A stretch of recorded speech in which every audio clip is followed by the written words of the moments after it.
এতিয়া হৈছোঁ যে আমাৰ এই গাঁওখনত কোনো ৰাস্তা পদূলি নাইকিয়াৰ কাৰণে আমাৰ ল'ৰা ছোৱালী স্কুললৈ যোৱা অসুবিধা হয় আৰু আমাৰ বেমাৰী কোনোবা পৰি থাকিলে নিবলৈ বহুত অসুবিধা। ডাক্তৰ এজনকো পাবলৈ আমাৰ ইয়াত নাই। আনি ইমান পানীৰ মাজত নাও নহ'লে আহিব নোৱাৰে আৰু ৰাস্তা নাই পদূলি নাই, কেনেকৈ আহিব? আৰু কেনেবাকৈ মেডিকেললৈ নিবলৈ হ'লেও আমাৰ এতিয়া 6 কিলো 7 কিলোমিটাৰ খোজকঢ়াই নিব লাগে বা বোচা কৰি নিব লাগিব, নহ'লে খাঙি ভাড়া কৰি নিব লাগিব। ইমান অসুবিধাত পৰি আমি ইয়াত আছোঁ।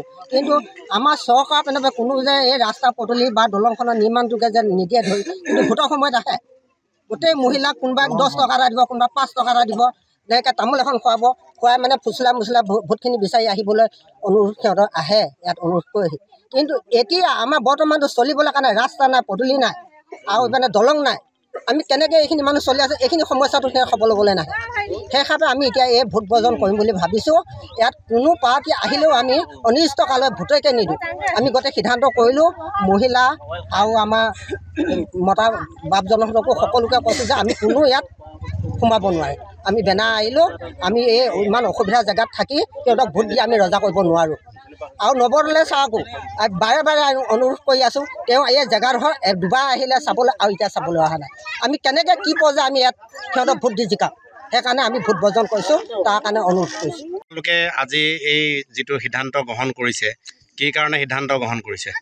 যিহেতু আজি আমাৰ ভাৰত স্বাধীন হোৱা ৭৫টা বৰ্ষ পাৰ হৈ গ'ল আৰু আমি ইয়াতে জন্ম হৈ এতিয়া আমাৰ প্ৰায় ৫০-৫৫ বছৰ হৈ গ'ল।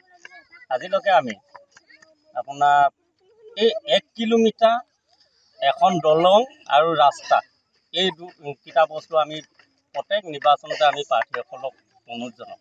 আমি ব্যক্তিগত একো বিচৰা নাই, যিহেতু যাতায়াতৰ সুবিধা আমাক লাগে, গতিকে আমি কৈ ভাগি গ'লোঁ।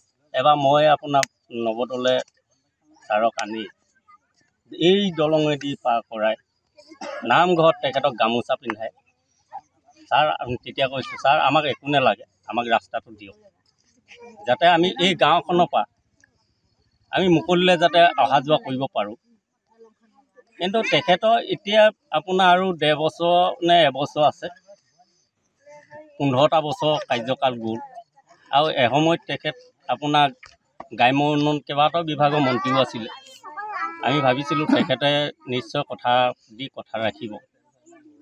কিন্তু ভোটৰ সময়ত তেখেতে প্ৰত্যেকবাৰ আহিছে, তেখেতৰ আইগৰাকীও আহিছে আৰু পালিপহৰীয়া নেতাসকলতো আপোনাৰ ক'বলগীয়া নাই আৰু তেখেতলোক আহিয়ে থাকে।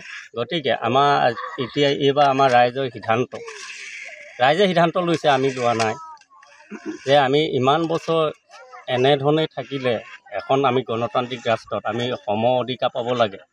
আমি অইন বিচৰা নাই ব্যক্তিগত, আমি এটা ৰাস্তা আৰু এখন দলং, যিহেতু আমাৰ ল'ৰা ছোৱালী ছাত্ৰ ছাত্ৰী আপোনাৰ ঘিলামত পঢ়িব লাগে। আমাৰ এই মানুহখিনি কোনো চাকৰিয়ালা মানুহ নহয়, গতিকে ইয়াৰ পৰা আমাৰ চাইকেলখন মাৰি ওলাই যাবলৈ ল'ৰা এটা আমি বাৰিষা দিনত সমৰ্থন নহয়। গতিকে সেইকাৰণে এইবাৰ আমাৰ ৰাইজে সমস্তখিনি ভাবি চিন্তি আমি পঞ্চায়ত ইলেকশ্যনটো বৰ্জন কৰাই নহয়, আমি অদূৰ ভৱিষ্যতে যিমান ইলেকশ্যন হ'ব, যেতিয়ালৈকে আমাৰ দাবী পূৰণ নহ'ব, তেতিয়ালৈকে ৰাইজে আপোনাৰ ভোট বৰ্জনৰ এটা সিদ্ধান্ত লৈছে। গতিকে আমাৰ সেই গোটেই হেৰিখিনি আমাৰ প্ৰচিডিং হৈছে। কোনো লোকে যদি ইয়াৰ পৰা আপোনাৰ কেনেবাকৈ ভোট দিয়ে, তেখেতলোকৰ ওপৰতো আমাৰ 50,000 পৰ্যন্ত আপোনাৰ জৰিমনা সিদ্ধান্ত লৈছে। গতিকে আমি তাকে চৰকাৰ আৰু মুখ্যমন্ত্ৰী ডাঙৰীয়া, তেখেতে অসমখন সুন্দৰ কৰিছে আমি জনা, আমাকো এই ৰাস্তাটো উলিয়াই আপোনাৰ দলংখন দি আমাৰ এই পানীৰ মাজত থকা গঙাটোপৰলখীয়া মানুহখিনিক যাতে বাহিৰলৈ উলিয়াই নিয়ে, তাই আমি তেখেতৰ ওচৰত অনুৰোধ কৰিছোঁ। ইয়াকে কৈ আমি চৰকাৰলৈ অনুৰোধ জনাই আমাৰ যি ক'বলগীয়া কৈছোঁ।